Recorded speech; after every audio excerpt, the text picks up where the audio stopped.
সমগ্র জগতের রব। তারপর বলছে এতটুকু পরিচয় যদি তোর জন্য যথেষ্ট না হয় তাহলে শোন কোন রবের নাম নিলাম। তা আল্লাহর 99 সিফত তার সামনে, আল্লাহর সমগ্র সিফতকে তুলে ধরাছেন যে আল্লাহ শুধু আল্লাহ না, রব শুধু রব না, রব তো লা ইলাহা ইল্লাহু আর রহমানুর রহিমুল মালিকুল কুদ্দুসুস সালামুল মুমিনুল মুহাইমিনুল আজিজুল জব্বারুল মুতাকাব্বিরুল খালিকুল বারিউল মুসাব্বিরুল গফফারুল কাহ্হারুল ওয়াহাবুর রাসাকুল ফাত্তাহুল আলিমুল কাবিদুল বাসিতুল খাফিদুর রাফিউল মুইজ্জুল মুযিল্লুস সামিউল বাসীরুল হাকামুল আদলুল লতীফুল খবীরুল হালিমুল আযীমুল গফুরুল শাকুরুল আলিকুল কবীরুল হাফিজুল মুকিতুল হাসিবুল জলিলুল করিমুল রকিবুল মুজিবুল ওয়াসি আল হাকিমুল ওয়াদুদুল মজিদুল বাঈসুশ শহীদুল হকুল ওয়াকিলুল কবিয়ুল মতিনুল ওয়ালিদুল হামিদুল মুসি আল মুগদি আল মুঈদ আল মুহয়ি আল মুমীত আল হাইয়্যু আল কাইয়্যুম আল ওয়াজিদ আল মাজিদ আল ওয়াহিদ আল আহাদ আল সামাদ আল কাদির আল মুক্তাদির আল মুকদ্দম আল মুআখ্খার আল আউয়াল ওয়াল আখির আল যাহির ওয়াল বাতিন আল ওয়ালি আল মুতাওয়ালি আল বাররু আত তাওয়াব আল মুনতাকিম আল আফু আল রাউফ মালিক আল মুলক যাল জালালি ওয়াল ইকরাম আল মুকসিত ওয়াল জামি ওয়াল গনি ওয়াল মুগনি আল মানি আল দার আল নাফি আল নূর আল হাদি আল বদি ওয়াল বাকি আল ওয়ারিস ওয়াল রশিদ আস সাবুর ফাহুয়া রব্বি ওয়া রাব্বাক। ইনি হলো তোর আর আমার রব।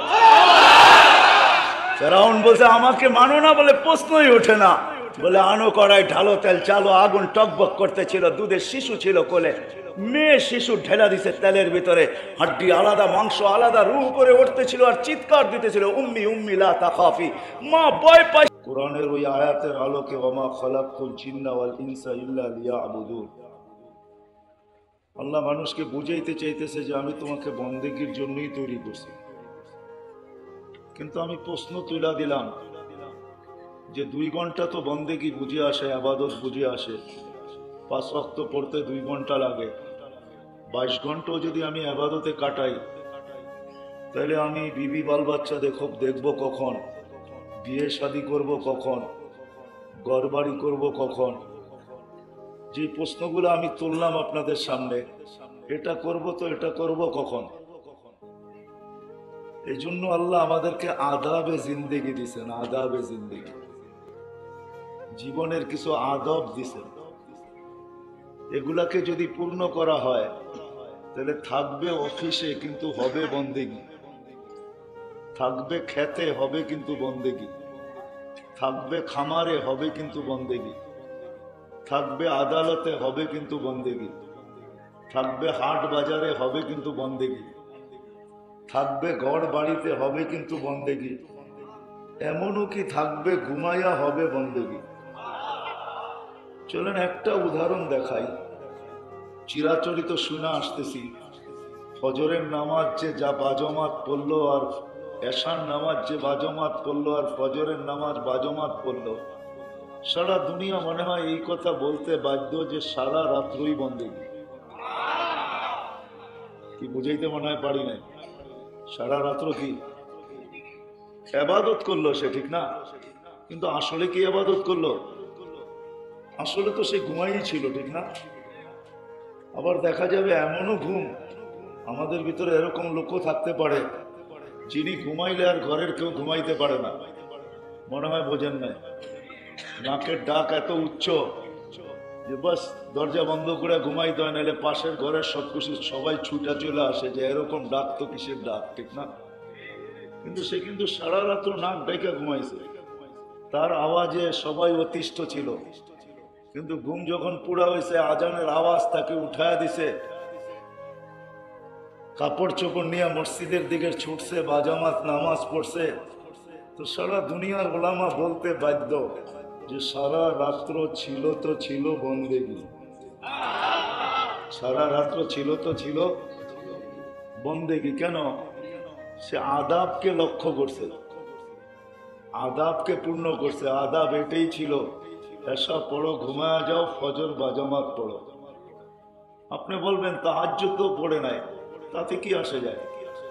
পড়ে নাই তাহাজ্জুদ, পড়লে এক্সট্রা পাইতো, সেটা পায় নাই, কিন্তু সারা রাত্রের বন্দেগি তো পাবে না, পাবে না? হ্যাঁ, তাহলে এটাই আমি আপনাদেরকে দেখাইতেছিলাম। আমি এখনো কথা শুরু করি নাই, কিন্তু কথা এখনো শুরু হয় না, যে এই পরিবেশটা তো ডেলি হয় না, এই আয়োজনটাও ডেলি হয় না, বৎসরে একবার হয়, বিদায় এটারও একটা আদাব আছে। এটা যদি পুরা করি তাহলে যেই কথাগুলো এখান থেকে যাবে ওগুলো আমাদের দিলে গাঁথবে, আর এইখান থেকে যা পাওনার তাও আমি পাবো। আজকে এই মজমার চতুর্দিকে যে দোকানপাট মেলা বসছে, এটা কিন্তু প্রতিদিনই কোথাও না কোথাও বসে। এমন না যে বৎসরে এখানেই একদিন বসছে আর কোনোদিন বসবে না, এরকম না। প্রতিদিন দেখবেন এরকম মেলা কোনো না কোনো জায়গায় অবশ্যই বসে। কারণ আমরা তো আপনাদের এই হাইওয়ে দিয়া কমসে কম যাওয়া হয় অনেক ময়মনসিংহে, তো যাইতে আসতে দেখি যে প্রতিদিন সকাল দুপুর বিকাল এই দুই রোডের পাশে কতই না কিছু নিয়ে মানুষ বসে, ঠিক না?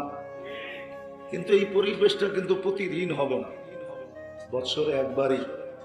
আল্লাহ মাদ্রাসাওয়ালাদেরকে জাযায়ে খায়ের দেখ, সাথে সাথে এই মাদ্রাসার পরিচালকদেরকেও জাযায়ে খায়ের দেখ, যারা বৎসরে এলাকার বাসীর জন্য এরকম একটা পরিবেশ উপহার দিছে। বিদায় আমাদেরকে ঘোরাঘুরির চেয়ে এইখানের যে আদাব আছে এটা যদি পূর্ণ করতে পারি, কেননা এই মজলিস কিন্তু একটু পরেই ফেরেশতা দ্বারা বেষ্টিত হবে, রহমত দ্বারা ঢাকা হবে, সাকিনা নাজিল হইতে থাকবে, আল্লাহর ওইখানে আলোচিত হবে, আল্লাহর কাছে আলোচিত হবে। বিদায় এবার আপনি সিদ্ধান্ত নিতে হবে যে আমি ফেরেশতার বেষ্টনীর ভিতরে থাকবো না বাহিরে থাকবো, আমি রহমতের ভিতরে থাকবো না বাহিরে থাকবো, আমি সাকিনা যেখানে নাজিল হয় ওইখানে থাকবো না বাহিরে থাকবো,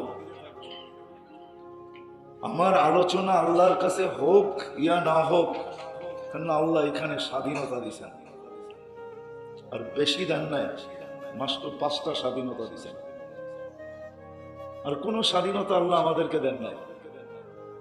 আপনি বলবেন কোনো স্বাধীনতা না, না মা বাবাগত স্বাধীনতা, না বাসাগত স্বাধীনতা, না বর্ণগত স্বাধীনতা, না দেশগত স্বাধীনতা, যে তুমি দুনিয়াতে কোন দেশে যাবে এই স্বাধীনতা আল্লাহ দেন নাই, বংশগত স্বাধীনতাও দেন নাই।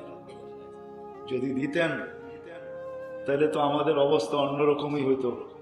যদি বর্ণগত স্বাধীনতা দিতেন আমরা সবাই টিউবলাইটের মতো সুন্দর হইতে চাইতাম। ভাষাগত স্বাধীনতা যদি দিতেন তো আমরা সবাই বলতাম ইংলিশ ভাষা নিব, বাংলা ভাষা নিব, তো নিব কেন, ঠিক না? কেন আমাদের সমাজে সবচেয়ে দামি ভাষাই তো ইংলিশ, ঠিক না? ইংলিশ বললে মানুষ খুব দাম দেয়, এই জন্য আমরা সচরাচর দেখেও থাকি বাংলা বলতে বলতে মধ্যখানে ইংলিশ শব্দ বলে, বুঝাইতে চায় যে আমি ইংলিশ জানি। রাগ হয় না, বোঝানোর জন্য বলতেছি। তো ভাষাগত স্বাধীনতা বর্ণগত দেন নাই, ভাষাগত দেন নাই। যদি দেশগত স্বাধীনতা আল্লাহ দিতেন আপনি আর আমি বাংলাদেশে জন্ম নিতাম না, আমরা বলতাম উন্নত দুনিয়ায় জন্ম নিব। নাইলে কেউ তো বলেই ফেলতো যে আমেরিকাতে জন্ম নিব, কানাডায় নিব, অস্ট্রেলিয়ায় নিব, জাপানে নিব, ইউরোপে নিব। বাংলাদেশের নাম মনে হয় কেউ নিত না, আর আফ্রিকার প্রথম মানুষও এখানে থাকতো না, কেন আফ্রিকায় কেউ যাইতেই চাইতো না, কেন গেলেই তো কালো, ঠিক না? পুরাটা দেশের মানুষই তো কালো, ঠিক না? না রং না ঢং, রঙও নাই ঢংও নাই। আমাদের তো আলহামদুলিল্লাহ কালো হইলেও একটা ঢং আছে। আবার আমাদের দেশে প্রবাদ বাক্য আছে, নদীর জল কালো ভালো, ঠিক না? ঠিক না? ও নদীর জল গোলও ভালো, জাতের মেয়ে কালো ভালো।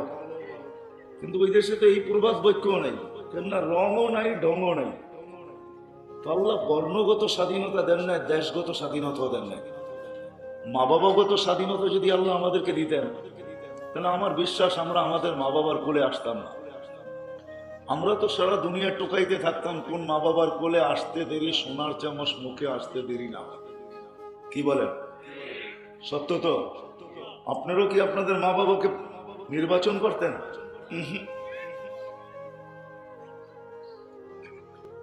আল্লাহ মা বাবাগত স্বাধীনতা দেন নাই। বংশগত স্বাধীনতা যদি দিতেন তাহলে আমরা তালাশ করতাম এমন বংশে জন্ম নিতে হবে যার নাম নিলে কোথাও টিকিট দেখাইতে হয় না, ঠিক না? এরকম বংশ তালাশ করে নিতাম।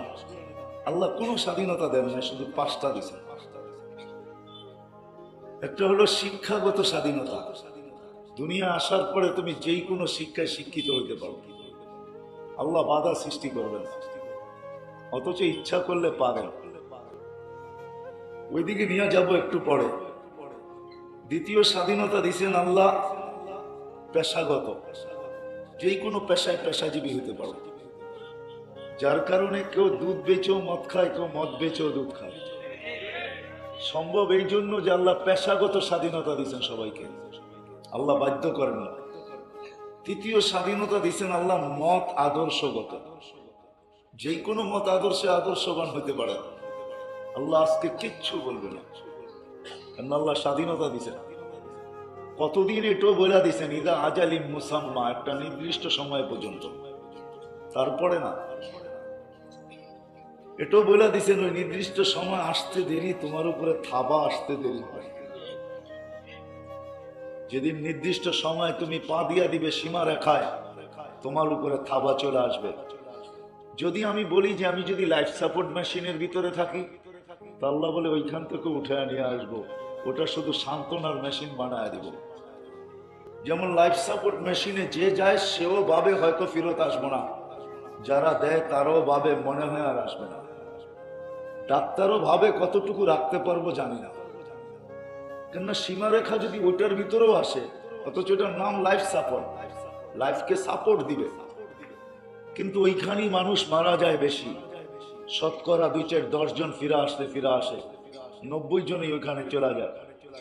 চলেন লাইফ সাপোর্ট যদি বুঝে নাও আসে, তো আল্লাহ বলে সীমারেখা আসতে দেরি, থাবাল দিতে দেরি করবো না। ওয়ালাউফি বুরুজিন মুশাইয়্যিদা, যদিও তুমি লোহার প্রাচীরের ভিতরে থাকো। এটার অনেকগুলো অর্থ হইতে পারে। চতুর্দিক যদি শুধু বেষ্টনী আর বেষ্টনী হয়, পাহারা আর পাহারা, মেশিন আর মেশিন, সিসি ক্যামেরা আর সিসি ক্যামেরা, আল্লাহ বলে যত ধরনের প্রোটেকশন নিতে চাও নিতে পারো, কিন্তু থাবা আসতে দেরি, আমরা উঠাইতে দেরি করব। সত্য তো? আল্লাহ বলে তোমাকে আমি ওইখান থেকে উঠে আনিব।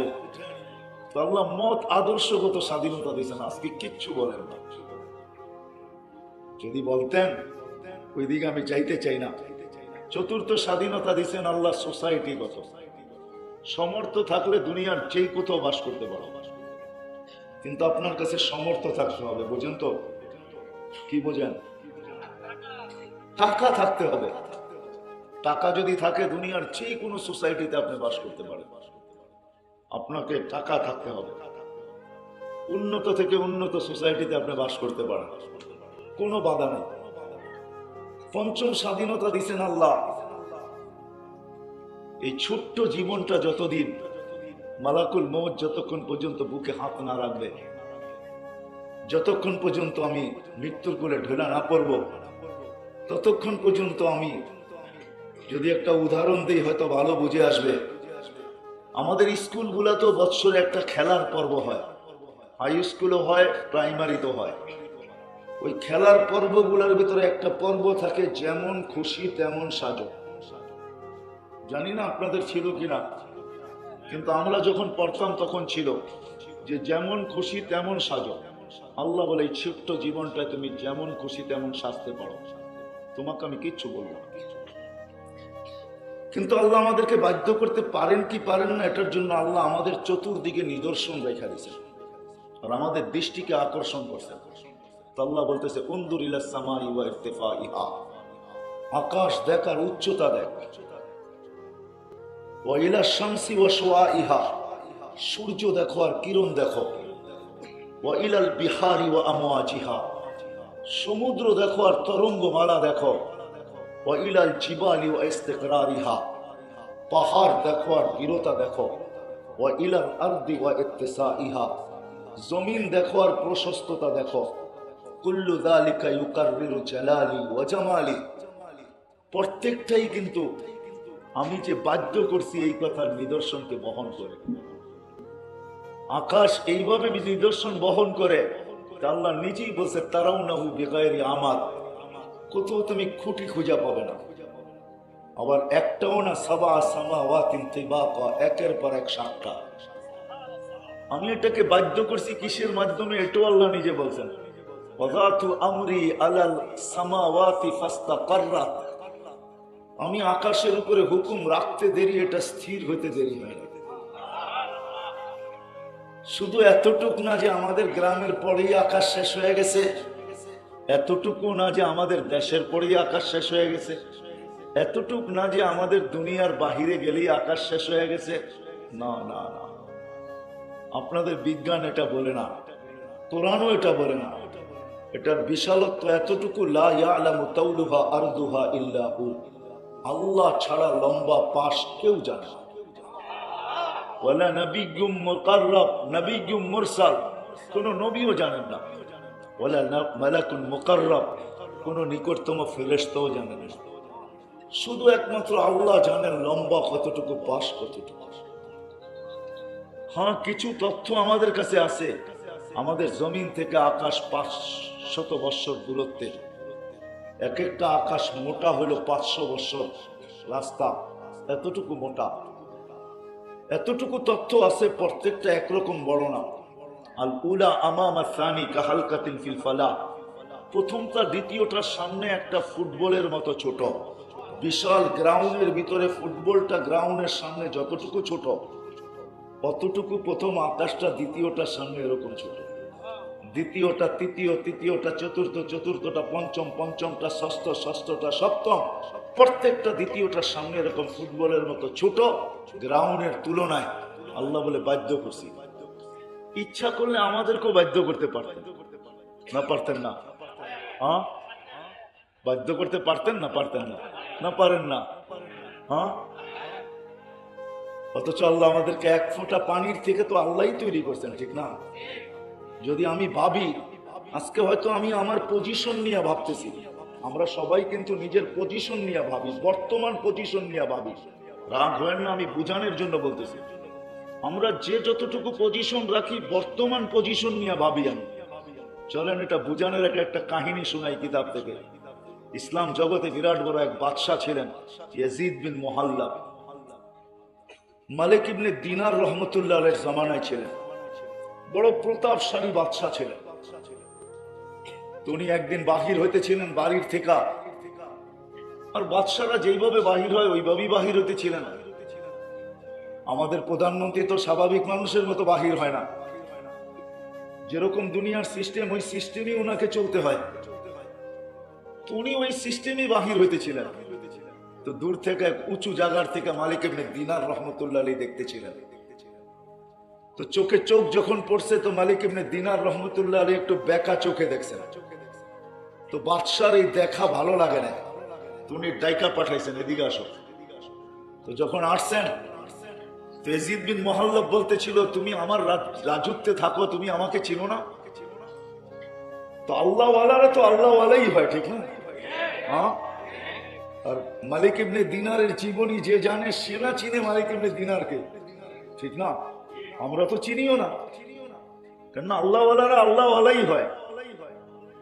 ওনারা হইলেন পরিচয়হীন বাদশাহ, ওনাদের কোনো পরিচয় থাকে না।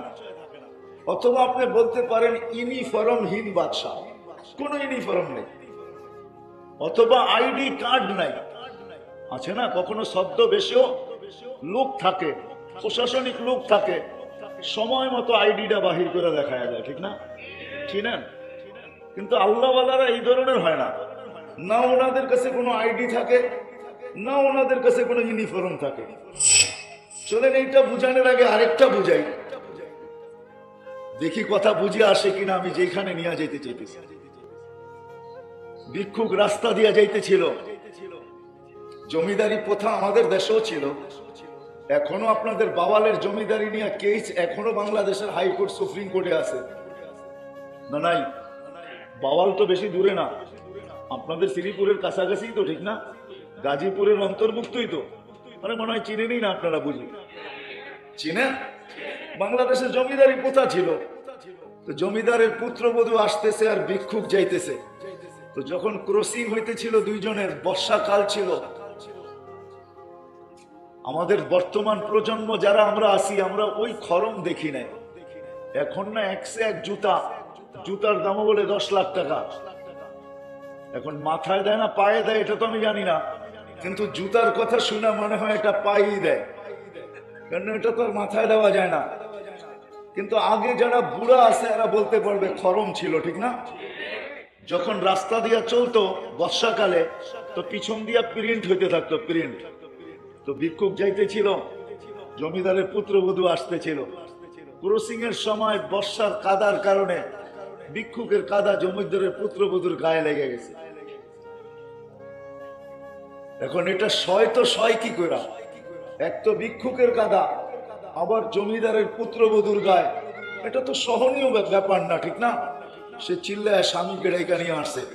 স্বামী ছিল টাকরা যুবক, সে যখন দেখছে তার স্ত্রীর গায়ে জমিদার ভিক্ষুকের কাদা, তো সেও তো সওয়ার কোনো কথা না, ঠিক না? সয় তো সয় কি করে, ঠিক না? জমিদার, আগে তো জমিদাররাই এলাকার রাজা ছিলেন, প্রজারা তাদেরকেই কর দিতে হইতো, কাছারি ঘর ছিল, বৎসরে একবার দিয়ে আসতে হইতো। তো সে সইতে পারে না, যৌবনী শক্তি দ্বারা বৃদ্ধের গালে থাপ্পড় বসায় দিছে। বৃদ্ধ কিচ্ছু বলেন নাই, শুধু উপরের দিকে তাকায় ঠোঁট দুইটা নাড়ছেন, কি জানি বলছেন। ইমাম গাজালি রহমতুল্লাহ আলাইহি যদিও তার কথাগুলাকে অক্ষরে আবদ্ধ করছেন, সে উপরে দেখা বলতেছিল, ইয়া মাল্লা তারাহুল উয়ুন, ও আল্লাহ, তোকে তো চোখে দেখা যায় না, ওয়া তারা কুল্লা শাই, তুই তো সব দেখিস। হাত্তা দাবি মান নামলাতিস সাওদা আলা সাখরাতিস সাম্মা ফি লাইলাতিদ দুলমা, 7 তবক জমিনের নিচে গুটগুটে অন্ধকার, কালো রঙের পাথরে কালো রঙের পিপিলিকা, তাও তো দেখিস। ফালা তারা মা বি, আমার সাথে কি ঘটতেছে তুই কি দেখিস না? যদিও শব্দ তার এখানে ছিল অ্যাটাক, কিন্তু আরশে ছিল। শব্দ যদিও তার মুখে ছিল অ্যাটাক, কিন্তু আরশে ছিল। সে বলতে দেরি, যুবক মরতে দেরি হয় না। প্রথমে ছিল কাদা, এখন হলো জান। চলে আসছে জমিদার, পুত্র প্রতিশোধ নিবে। তো বৃদ্ধ একদিক দিয়া মুস্কি হাসতেছে, আরেক দিক দিয়া বলতেছে, প্রেমের খেলা এমনই হয়। তো জমিদার জিজ্ঞাসা করতেছে, কিসের প্রেমের খেলা রে? তো বলছে, ওর প্রেমিকার গায়ে আমার পায়ের কাদা লাগছে, ও সইতে পারে নাই। আমার মতো জীর্ণ শীর্ণ বৃদ্ধ ভিক্ষুকের গালে যৌবনী শক্তি দ্বারা থাপ্পড় বসায়া দিছে। আমাকেও একজন ভালোবাসে,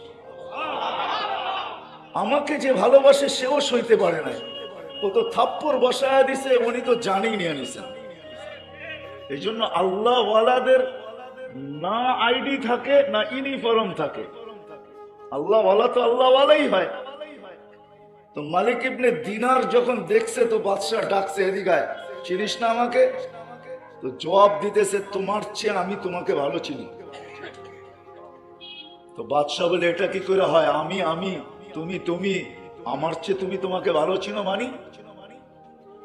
তো মালিক ইবনে দিনার জবাব দিতেছেন, আমার কানা আউয়ালুকা নুতফা, আমি চলে গেছি, ওইখান থেকে বাহির হয়ে গেছি। আমাদের বর্তমান একটা পজিশন আছে, প্রত্যেকে এখানে যারা আমরা উপস্থিত আছি, নারী পুরুষ নির্বিশেষে আমাদের বর্তমান একটা অবস্থান আছে, বর্তমান একটা পজিশন আছে, যেটা নিয়েই আমরা সারাদিন ভাবি, যেটা নিয়েই আমরা চলি, যেটা নিয়েই আমরা বাপ দেখাই। একটা নিকৃষ্ট পানির ফোঁটা ছিলি না, ফামান জাআলাকা দামা, তোকে রক্তে রূপান্তরিত করলো তো করলো কে? আসেন, দুনিয়া টেকনোলজিতে উন্নতি হয়েছে আমি মানি, কিন্তু আজ পর্যন্ত মনে হয় এরকম কোনো মেশিন আসে নাই যে পানির ফোঁটাকে রক্ত বানায় দেখায় দিন।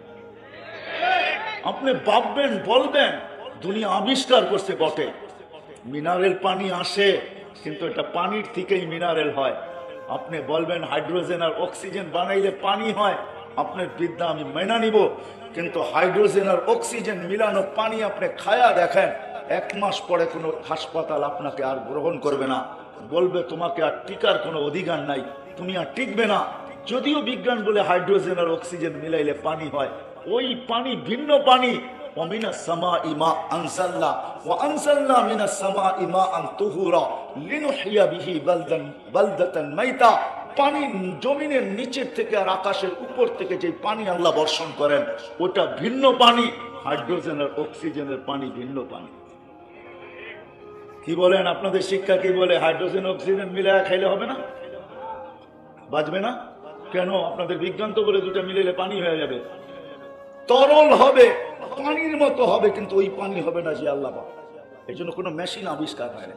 আল্লাহ বলে, আমা কুনতা মাআম মাহিনা, তুই কি নিকৃষ্ট পানির ফোঁটা ছিলি না? ফামান জাআলাকা দামা, তোকে রক্ত বানাইলো তো বানাইলো কে? ওমান জাআলাকা মুদগা, তোকে রক্তপিণ্ড করলো তো করলো কে? ওমান জাআলাকা ইযামা, তোর কঙ্কালটা তৈরি করলো তো করলো কে? ওমান কাসা আলাইহি লাহমা, এর উপরে গোশতের আবরণ নিখুঁতভাবে চড়াইলো তো চড়াইলো কে? বল বল, কে চড়াইলো? আজকে তুই বিমুখ হলি তো হলি কি করা? আমি তো চড়াইয়া দিছি, কে চড়াইছে? আল্লাহ। তারপরে প্রশ্ন করে আমা কুনতা সাগীরা ফামান কাব্বারা, তুই কি ছোট ছিলি না? মার পেটের থেকে আসছি যখন কতটুকু ছিলাম, তুই কি ছোট ছিলি না? ফামান কাব্বারা, তোকে বড় করলো তো করলো কে? আমা কুনতা দাঈফা, তুই কি দুর্বল ছিলি না? মার পেটের থেকে যখন আসছিলি তো তোর মতো দুর্বল কেউ ছিল না। সবার হাতে বাচ্চাকে দেওয়া হয় না। নানা যতই ভালোবাসুক না কেন, দাদা যতই আদর করুক না কেন, যদি দাদা বয়স্ক হয় আর হাত দুটা যদি কাঁপতে থাকে, তো কেউ কোনোদিন জন্ম নেওয়া নাতিকে কোনোদিন তার হাতে উঠাইয়া দেয় না। বলবে তোমার হাত কাঁপে, বাচ্চা বড় ছোট, সতর্কতার সাথে উঠাইতে হয়। তুমি উঠাইতে পারবে না, তুমি দূরের থেকে দেখো, নাইলে তুমি বসো, তোমার কোলে আমরা রেখা দিব, কিন্তু তুমি হাত দিয়া উঠায় না, কারণ এটা পড়া যাবে, ছোট্ট তো। আল্লাহ বলে তুমি আজকে তোমার পজিশন নিয়ে তুমি ভাবো, তুমি তো একদিন এতটুকু ছোট ছিলা না? ছিলাম না? কি বলেন? আপনারা রাজধানীর কাছে থাকেন বিদায় এমন তো না যে আমরা কমপ্লিট হয়ে চলে আসি। কি বলেন? হ্যাঁ, নইলে শ্রীপুরের মানুষ হিসেবে নামের শুরুতেই শ্রী, ঠিক না? যে সমস্ত শ্রী নিয়েই আমরা চলে আসি, ঠিক না? কি বলেন? আল্লাহ বলে তুমি কি ছোট ছিল না? তোমাকে কে বড় করলো? আমা কুনতা জাহিলা, তুমি কি অজ্ঞ ছিল না? ফামান আল্লামাক, তোকে শিক্ষা দিল তো দিল করে। আমি আমাকেও বলতেছি, সবাইকে বলতেছি, আমি আজকের পজিশন নিয়ে ভাবি আমি এটা সেটা অমুক সমুক তমুক, কিন্তু আমি ওই দিনের পজিশন নিয়ে ভাবি না যেদিন আমি এক ফোঁটা পানি পেলাম। ওই দিনের পজিশন নিয়ে ভাবি না সেই দিন আমি বড় ছোট ছিলাম। ওই দিনের পজিশন নিয়ে ভাবি না যেই দিন আমি বড় দুর্বল ছিলাম। ওই দিনের পজিশন নিয়ে ভাবি না যেই দিন আমি বড় অজ্ঞ ছিলাম। আল্লাহ বলে শুধু এইখানেই শেষ না, ওই দিনের পজিশন নিয়ে ভাবি না যেটার ব্যাপারে আল্লাহ নিজেই বলতেছেন কুলতা মিসকিনা, তোর মতো অসহায় নিশ্চয় কেউ ছিল না। যদি আল্লাহকে জিজ্ঞেস করি কিরম অসহায় কিরম নিশ্চয় ছিলাম, তো আল্লাহ বলে ফালা আলাকা সিন্নুম তাক্তা, দাঁত তোর ছিল না তুই কাটবি। ওয়ালা আলাকা লিসানুন তান্তিক, জিহ্বা ছিল কিন্তু বাকশক্তি ছিল না। ওয়ালা আলাকা উদুনুন তাসমা, কান ছিল কিন্তু শ্রবণ শক্তির কার্যকারিতা ছিল না। ওয়ালা আলাকা আইনুন তানদুর, চক্ষু ছিল কিন্তু দৃষ্টি শক্তির কার্যকারিতা ছিল না। ওয়ালা আলাকা আকলুন তুমাইয়িজ, মগজ ছিল কিন্তু ভালো মন্দ বুঝার মতো ক্ষমতা তখনও ওটার ভিতরে দেওয়া হয় নাই। ওয়ালা আলাকা কালবুন তাতাফাক্কার, দিল ছিল ছোট্ট একটা চিন্তা কি জিনিস তুমি জানতে না। ওয়ালা আলাকা ইয়াদুন তাফতিশ, হাত ছিল কর্ম তো দূরের কথা ধরার ক্ষমতাও ছিল না। ওয়ালা আলাকা রিজলুন তামশি, পাও ছিল কিন্তু চলার ক্ষমতা ছিল না। ছিল তো ছিল তাতাহাররাক, তুমি একটু নড়াচড়া করতে পারতে, এতটুকুই তোমার ভিতরে ক্ষমতা ছিল। আল্লাহ বলে আমি কিন্তু তোমাকে এই পজিশন পর্যন্ত নিয়ে আসছি। আজকে যে পজিশন নিয়ে তুমি হাটে যাও, বাজারে যাও, খেতে যাও, খামারে যাও, অফিসে যাও, আদালতে যাও, মেলে যাও, ফ্যাক্টরিতে যাও, হাট রোডে যাও, ঘাটে যাও, ঘরে যাও, বাড়িতে যাও, সর্বত্র তুমি যে অবস্থান নিয়ে পজিশন নিয়ে আজকে ছুটাছুটি করো, আর সারাদিন ওই পজিশনকে ভাবো, আর ওই পজিশনের বিকাশ ঘটাও, আর ওর উপরেই তোমার ভিজিটিং কার্ড তৈরি হয় যে আজকে আমার পজিশন এটা। বলে আল্লাহ বলে তোমার পজিশন তো এরকম ছিল, তোমার পজিশন তো এরকম ছিল যে তুমি বড় নিশ্চয় ছিলা। এই পজিশন পর্যন্ত আমি নিয়ে আসছি। কিভাবে নিয়ে আসছি এটাও দেখো। আম্বা তুলা কায়ের কাইনে রাখি কাইনে ফি সাদরি উম্মিক, তুমি আসতে দেরি, তোমার মার সিনায় দুটা আমি দুধের ঝর্ণা জারি করতে দেরি করি নাই। লবনান খালিসা, পিওর দুধ, হারলান ফি শীতা, শীতের ছোঁয়া লাগতে দেরি আমি গরম করতে দেরি করি নাই। এমন না যে পয়সাওয়ালাদেরকে বলছি তোরা প্রযুক্তির হিটার কিনা নিয়ে আস, বলে তাও না। আবার গরিবদেরকে বলছি ওরা পাবে তো পাবে কোথায়, আমি ওদেরটা গরম করে দেই। আমি বলছি না, বন্দার সাথে আমার সম্পর্ক, চাই সে রাজার ঘরে আসুক, চাই সে ভিখারির ঘরে আসুক, ঠান্ডার ছোঁয়া লাগতে দেরি আমি কুদরত দিয়ে গরম করতে দেরি করব না। শীতের ছোঁয়া লাগতে দেরি আমি, গরমের ছোঁয়া লাগতে দেরি আমি ঠান্ডা করতে দেরি করব না। শীতের ছোঁয়া লাগতে দেরি আমি গরম করতে দেরি করব না। এইভাবে তোর মুখের ভিতরে আমি ঢালছি। শুধু এতটুকুই না, তোর সাথে এক বন্ধন লাগায়া দিছি, হানানা তোর ভালোবাসা আমি সবার দিলের ভিতরে পয়দা করছি, সৃষ্টি করছি, চাল বুনছি, তুফান চালায় দিছি। নাইলে কোনো মা সন্তানকে কোনোদিন পেটে নিতে পারতেন না যদি ভালোবাসার একটা বন্ধন না থাকতো। প্রথম সন্তান যখন মার পেটে আসে তো মা জানে, কোরআনও বলে ওয়াহনুন আলা ওয়াহনিন, হায় হায় কষ্টের স্তূপ মা লাগায় দেয়, পাহাড় বানায় দেয়। ওয়াহনুন আলা ওয়াহনিন, একটার পরে একটার কষ্টের স্তূপ হইতে হইতে পাহাড় হয়ে যায়। ইমাম গজালি রহমতুল্লাহ আলাইহি বলেন 10 মাস মা সন্তানকে পেটে নিয়ে যে কষ্টটা করে, এটাকে যদি দুনিয়ার যান্ত্রিক কোনো রূপ দেওয়া যেত, দুনিয়ার যন্ত্রের মতো কোনো রূপ দেওয়া যেত, আর দুনিয়ার কঠিন পাথরের পাহাড়ে যদি নিক্ষেপ করা হইতো তো লানসাক্কাল জিবাল, পাহাড় টুকরা টুকরা হয়ে যেত। কিন্তু মা ওটাকে সহ্য করে, কিন্তু মাঝে মাঝে মুস্কি মুস্কিও হাসে। সবাই যদি জিজ্ঞাসা করে এত কষ্ট আবার হাসি, তো মা বলবে কলিজার টুকরার চেহারা দেখতে দেখি বাকিটুক বলতে দেরি হবে না। আল্লাহ বলে তোমার জন্য ভালোবাসার জাল আমি বলছি, এইভাবে তোমাকে আমি একটা পজিশনে নিয়ে আসছি। যদিও আজকে তুমি পজিশনের পরিচয় দিয়েই চলো, বিদায় আমি শের জায়গায় চলে আসছি। ও মেরে দোস্ত, ওই জিনিস থেকে আল্লাহ আমাদেরকে এই পর্যন্ত পৌঁছাইছেন। স্বাধীনতা আমাদেরকে বেশি দেন না, অল্পই দিছেন, অল্পই দিছেন। ইচ্ছা করলে আমাদেরকে বাধ্য করতে পারতেন, কিন্তু আল্লাহ আমাদেরকে বাধ্য করবেন না। আল্লাহ আমাদেরকে বুঝাইতে চান, এই জন্যই আল্লাহ আমাদেরকে বুঝান। জীবনটাও লম্বা দেন নাই, ছোট্ট একটা জীবন দিছেন। 60 সানা ও 70 সানা, আল্লাহ রসুলের ঘোষণাকৃত আমার উম্মতি বাইনা 60 ও 70, আমার উম্মত 60 পাবে অথবা 70 পাবে। এর চেয়ে বেশি যারা পাবে তাদেরকে হাতের করে প্রত্যেক এলাকায় গোনা যাবে। 70-এর উপরে যারা তাদেরকে গোনা যায়। সারা দুনিয়ায় গড়ায়ু কারোই 70-এর উপরে কোনো দেশের আছে কিনা আমি জানি না, আপনাদের হয়তো জানা থাকতে পারে, কিন্তু সারা দুনিয়া রিচার্জ করলে দেখা যাবে 70-এর মতোই সারা দুনিয়ার গড়ায়ু শেষ হয়ে যায়। বিদায় আমাদেরকে চলে যেতে হবে। আমি শেষ জায়গায় চলে আসছি, আর লম্বা করবো না। বিদায় আমাদের এই ছোট্ট জীবনটাকে চলা তো যেতে হবে, এতে সন্দেহ নাই, চলা যেতে হবে।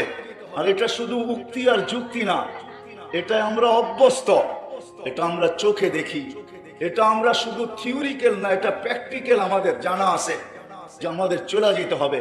এটাই সত্য। যদি চলে যেতে না হইতো তাহলে প্রত্যেক এলাকার ভিতরে হাজারো মানুষের কবরের অস্তিত্ব কোনোদিন পাওয়া যেত না। তাহলে বোঝা গেল এটা কোনো থিওরি না, এটাই বাস্তব। চলে যেতে হবে, যে আসছে সে চলে যাবে। আজ যাক আর কাল যাক, আসার সিরিয়াল আল্লাহ রাখছেন, কিন্তু যাওয়ার সিরিয়াল আল্লাহ রাখেন নাই। কেননা আল্লাহ এটাও আমাদেরকে জানায়া দিয়েছেন। ফেরেশতারা যখন প্রশ্ন করছিলেন আল্লাহুম্মা লাম ইয়াইশ ফিদ দুনিয়া, কোনো একটা বিষয়ে ফেরেশতারা যখন উক্তি করছেন যে আল্লাহ এত কেন বানাইছেন, কেন এত বানাইছেন, দুনিয়ায় জায়গা নিবে না, আল্লাহ বলছে জাআলতু লাহুমুল মাউতা, জায়গার অভাব হবে না, আসবে আর যাবে, জায়গার অভাব হবে না। আসলে এটাই সত্য, এটাই সত্য, আসে আর যাবে, জায়গার অভাব হবে না। যদিও ফেরেশতাদের আগেও একটা প্রশ্ন ছিল, তাহলে পাঠায়া লাভ তো লাভ কি? তা আল্লাহ আবার বলছিলেন তোমার চিন্তা করতে হবে না। ফেরেশতাদের উক্তি ছিল লাম ইয়াইশ ফিদ দুনিয়া, যদি চলেই যাবে তাহলে তো দুনিয়ায় মজা পাবে না। তা আল্লাহ জবাবে বলছিলেন জাআলতু লাহুমুল আমালা, প্রত্যেক ব্যক্তিকে আমি আশা দিয়া ভরা দিছি, দিল আশা দিয়া ভরা, আশার উপরে বাঁধবে বাসা, তোমাদের চিন্তা করতে হবে না। বাস্তবিক সত্য এটাই। ভেন্টিলেটারও যারা আছে যদি হুঁশ থাকে জিজ্ঞাসা করেন তো বলবে অনেক আশা এখনো বুকে আছে। কেননা আমরা আশা নিয়েই বেঁচে থাকি। বিদায় যে আসছে তাকে চলে যেতে হবে, এখানে থাকার সুযোগ কারো নেই। কিন্তু নারী হই, পুরুষ হই, যুবক হই, বৃদ্ধ হই, এই ছোট্ট জীবনটাকে গ্রহণযোগ্যতা পর্যন্ত পৌঁছাইতে হবে। কার কাছে? দুনিয়াতে না। দুনিয়ায় তো গ্রহণযোগ্যতার অনেক রাস্তা আছে, হাজারো রাস্তা, অগণিত রাস্তা। দুনিয়াওয়ালাদের কাছে ছোট্ট জীবনটাকে গ্রহণযোগ্যতা পর্যন্ত পৌঁছানোর জন্য অনেক হাজারো রাস্তা রয়ে গেছে। কিন্তু ওই মালিক যিনি আমাকে নিয়ে আসছেন, আপনাকে নিয়ে আসছেন, আবার জিনার কাছে আমাদেরকে চিরদিনের জন্য চলে যেতে হবে, যেইখানে জীবনের শুরু আছে শেষ নাই। যদি একটা উপমা দিলে যদি বুঝে আসে, ইমাম গজালির মতো দার্শনিক বুঝাইতে চাইছেন লাউ মুলিয়াতিদ দুনিয়া বিহাব্বাতি খারদাল, সমগ্র জগৎটা যদি সরিষার দানা দিয়ে ভরা দাও, সুম্মা ইউআইয়িন আলাইহি তায়ের, একটা পাখি যদি নির্ধারণ করো, ইয়াতি সানা বাদা সানা, সে 1 বছর অন্তর অন্তর আসবে। তার ঠোঁটে যদি তোমাদের টেকনোলজি ফিট হয়, যে একটা করে সরিষার দানা উঠাবে, তো সায়াতি আলা তাইরি জামান, পাখির উপরে একটা দিন আসবে, তান্তাহি হাউলাইল হাব্বাত, এই সরিষার দানাগুলা নিঃশেষ হবে, কিন্তু আখিরাতের জীবন কোনোদিন শেষ হবে না। বিদায় গ্রহণযোগ্যতা আল্লাহর কাছে, দুনিয়ার মানুষের কাছে না। মানুষের কাছে গ্রহণযোগ্যতা পাওয়ার জন্য হাজারো পন্থা আর রাস্তা আছে, এটা আমার আলোচনার বিষয় না। আমার আলোচনার বিষয় হলো আমাদের সবাইকে চলে যেতে হবে। নিয়ে আসছেন আল্লাহ, কিন্তু আল্লাহর কাছে গ্রহণযোগ্যতা পর্যন্ত নিজেকে পৌঁছাইতে হবে।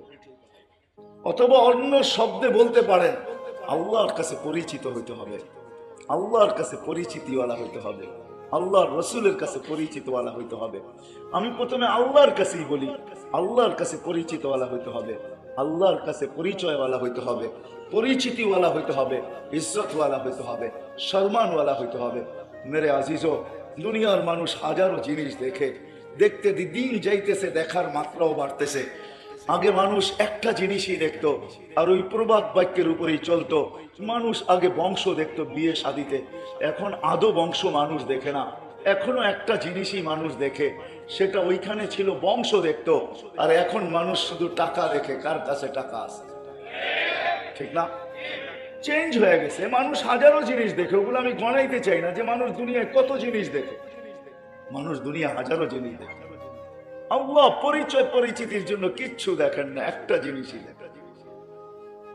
দুনিয়ার কোনো কিচ্ছু দেখেন না, না পেশা দেখেন, না বংশ দেখেন, না বর্ণ দেখেন, না সোসাইটি দেখেন, না যোগ্যতা দেখেন, না টাকা দেখেন, না পয়সা দেখেন, না রূপ দেখেন, না গুণ দেখেন, কিচ্ছু আল্লাহ দেখে না। যদি এরকমই হইতো, আল্লাহ যদি বংশ দেখতেন। দুনিয়ার ইতিহাসে একজন ব্যক্তি আছে, দুনিয়া একটা মানুষের ভিতরে যা কিছু চায় সব কিছু দুনিয়ার একটা ব্যক্তির ভিতরে একত্রিত পাওয়া যায়। যেমন আল্লাহর রসুলের কোনো দ্বিতীয় নাই, সানি নাই। আল্লাহর সৃষ্টির ভিতরে যিনি একজন, যিনি একক একজন, ঠিক না? কি বলতো না? হ্যাঁ, এরকম আবু তালেবও একজন।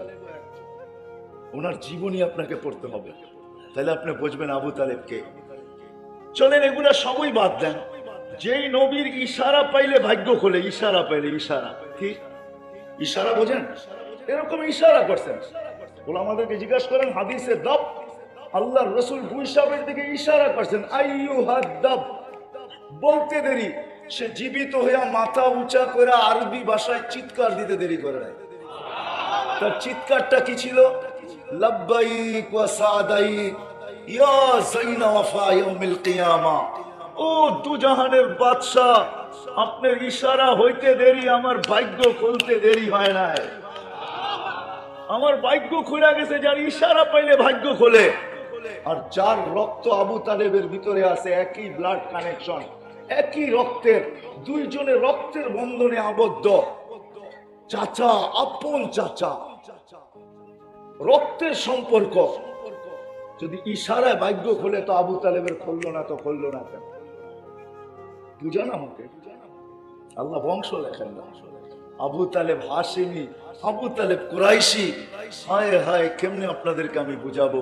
আমি যদি এখন মক্কায় থাকতাম আর আপনারাও থাকতেন, তো আমি দেখাইতাম আবু তালেব কোথায় জন্ম নিয়েছে। আমি ওই জায়গা চিনি, আবু তালেবের ঘরটা কোথায় ছিল ওটাও আমি চিনি, সে মারা গেছে কোন জায়গায় ওটাও আমি চিনি। তিনোটা এখন মাতাফের ভিতরে চলে আসছে, তোয়াফের জায়গা প্রসারিত করার কারণে ওটার ভিতরে চলে আসছে। আমি আবু তালেবের কবরও চিনি, এখনো তার কবরটা কোথায় রাখা এটাও চিনি। ওই কবরটা যেই কবরস্থানে, ওটাকে ওলামারা জান্নাতুল মুআল্লা বলে। উপরের জান্নাত মক্কার কবরস্থান, উপরেরটা জান্নাতুল মুআল্লা, এটাকে উপরের জান্নাত বলে। ওইখানে তার কবরটা রাখা, কিন্তু আল্লাহর কাছে কোনো পরিচয় পরিচিতি নাই, কোনো পরিচয় নাই, পরিচিতি নাই। অথচ আরেকটা দেখেন, ফেরাউনের বাড়িতে কাজের বুয়া। ফেরাউনের বাড়ি, কার বাড়ি? সে বড় আল্লাহওয়ালা ছিল, ঠিক না? শাইখুল হাদিস ছিল, ঠিক না? মুহাদ্দিস মুফাসসির ছিল, ঠিক না? বড় কিছু গৌস কুতুব ছিল, ঠিক না? আরো কিছু বড় হবে। কি ছিল? শুধু কাফের না, এটা বললে ভুল হবে, সে কাফের ছিল। সে তো দাবি করছে আনা রব্বুকুমুল আলা, আমি শুধু তোমাদের খোদা না, খোদারও বাবা। গড ফাদার, আমি তোমাদের খোদার বাবা, গড ফাদার। আমি গডেরও বাবা, তোমাদের খোদারও বাবা, তার ঘরের কাজের বুয়া। আমি অ্যাড্রেস আপনাদেরকে দিতে পারি। ওলামারা বলবে আমার কাছে কিতাবই এলেম নাই, কিন্তু চোখের এলেম আছে। অ্যাড্রেস আপনাদেরকে দিতে পারি, এখনো যায় দেখা আসতে পারে। ওই কবর থেকে এখনো সুগ্রাণ বাহির হয়, এখনো 2500 বৎসর পরে আল্লাহ রসুল দেখছেন। তো বলছে কতদিন বাহির হবে? বলে ইলা ইয়াউমিল কিয়ামা, কিয়ামত পর্যন্ত বাহির হবে। আজকে ওইখান থেকে সুগ্রাণ বাহির হয়। আপনাদেরকে আমি অ্যাড্রেস দিতে পারি। আমিও দেখা আসছি, আপনারাও দেখা আসেন, জানেন। আমি অ্যাড্রেস দিয়া দিব।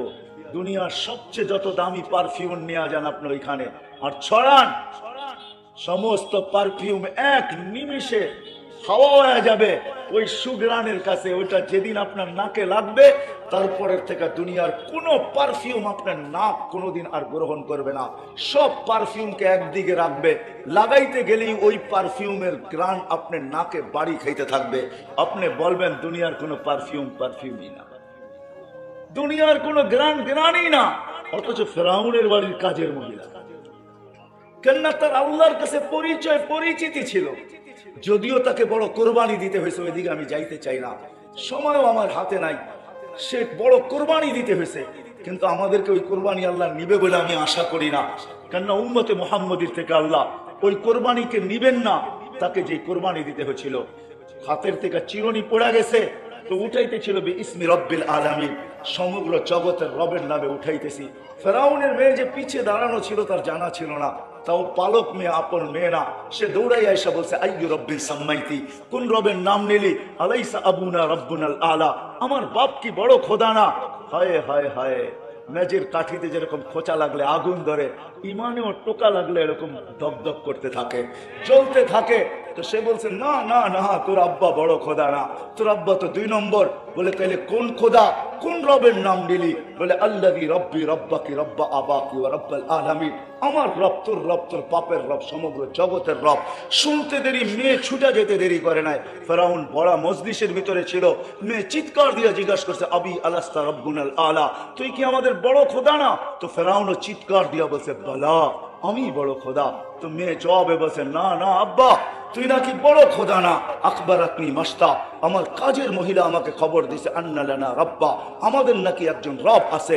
আল্লাযী রব্বা, যে তোর রব, রব্বি আমার রব, রব্বা মাস্তা কাজের বুয়ার রব, রব্বাল আলামিন সমগ্র জগতের রব। ফেরাউন বলছে ডাকাতি তো আমার বাড়িতে ডাকাতি, ডাকো ওকে। ডাকছে, জিজ্ঞাসা করছে আইয়ু রব্বিন আখবারতি, কোন রবের খবর দিলি আমার মেয়েকে?